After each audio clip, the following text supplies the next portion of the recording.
let's talk about the National Association of Realtors. Who says that, and I was a realtor for a minute, but who says that I have to join the National Association of Realtors? So no one says, but so you can actually be licensed as an agent and you don't have to sign up. But there's no possible way to succeed as an agent without signing up. So that's that's why it's different. So essentially you can't be a buyer's agent and get paid a commission unless you pay extra for the National Association of Realtors. Getting licensed doesn't let you get a buyer's commission, right? You have to be a part of the National Association of Realtors to get commission through that MLS.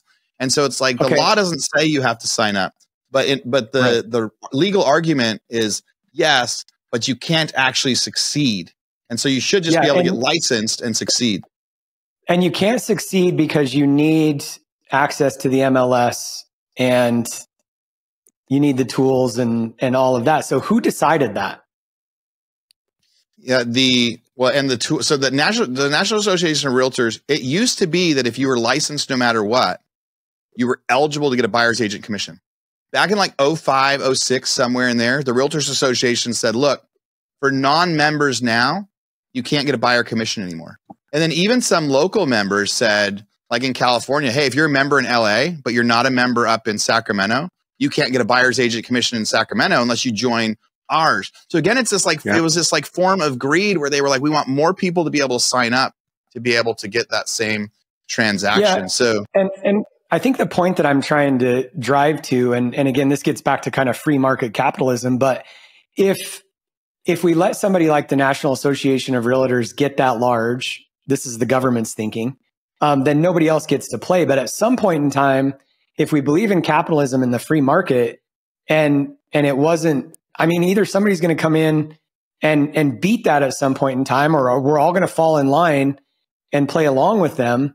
And at the end of the day, like, I'm not saying that I don't agree with the government coming in and busting up the monopoly, but also at the real core root of it, I was watching the Billy the Kid series on Netflix, and this was a great example of it, because if you really look at the history of Billy the Kid and his little army, they actually got hired by this guy that was like a thug that was there was like a council, they called it the council or something like that like controlled 7 areas, and it was basically like a mafia.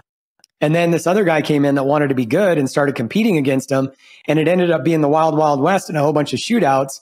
But that's what's going to ultimately end up happening. But when the government steps in and breaks up monopolies, it also, and again, I'm not arguing for them doing it or not, but the reality is if the government didn't step up and do that, at some point in time, the free market would create an alternative, I think.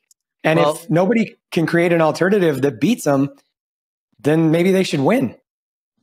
Who owns the National Association of Realtors? Or is it a association?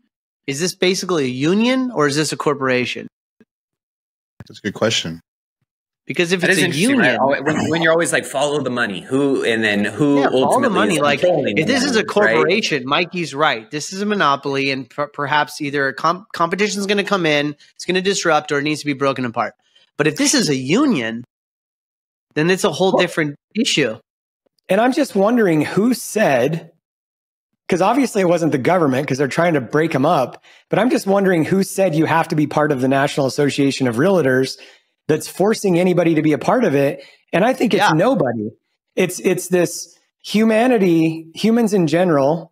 It's the club, Mike. We've just said, okay, well, I don't get to be successful if I don't go to Harvard or become part of the National Association of Realtors, or I'm not part of GoBundance or whatever, then I don't get to enjoy success. And what the free market would say, even if it took 20 years, somebody's going to come in and disrupt that shit at some point in time. But the fact, I actually wonder if the government stepping in and breaking up monopolies actually creates the lack of free market battle happening at some level. That's interesting. It's kind of like real estate law, I think, should be regulated by the states or the Fed, right? But I think it's law. I think real estate transactions should be regulated by the government. And what the NAR has been able to do is actually become the regulator. Well, that's And lobbying. So that's happening because either the union is creating lobbying that gives it the control and the power to influence that decision, right? So well, once they got, but it was also like once they got enough of the listings, right? Because it wasn't like that at the beginning. At the beginning, you could get a buyer's agent commission whether you were a part of the association or not. You didn't have to be, right? Like listings would be on, listings would be in newspapers and listings would be online, and it wasn't required. And then and half the people were, there was an advantage to being a realtor, and not everybody was one. So sometimes they say, hey, we're a realtor and we're not. if I'm an average listener, Mooch, why do I care about this? Yes, as I was trying to change topics before Mike wanted to jump back in and call me on it. The big thing, I think it's just that idea of in business, the whole reason all this whole debacle is happening is because the NAR got too greedy. Yeah. They were plenty big and they wanted to be bigger and they wanted to close out any opportunity for competitors to join. And if you get too big, that monopoly could shut you down. And now, if this next lawsuit goes through, the National Association of Realtors will go broke. And it will become defunct in the next couple of years, and it'll be gone. And it will be gone because they got too greedy back in 2020. And had they not gotten greedy, I don't think the rest of these lawsuits would have happened.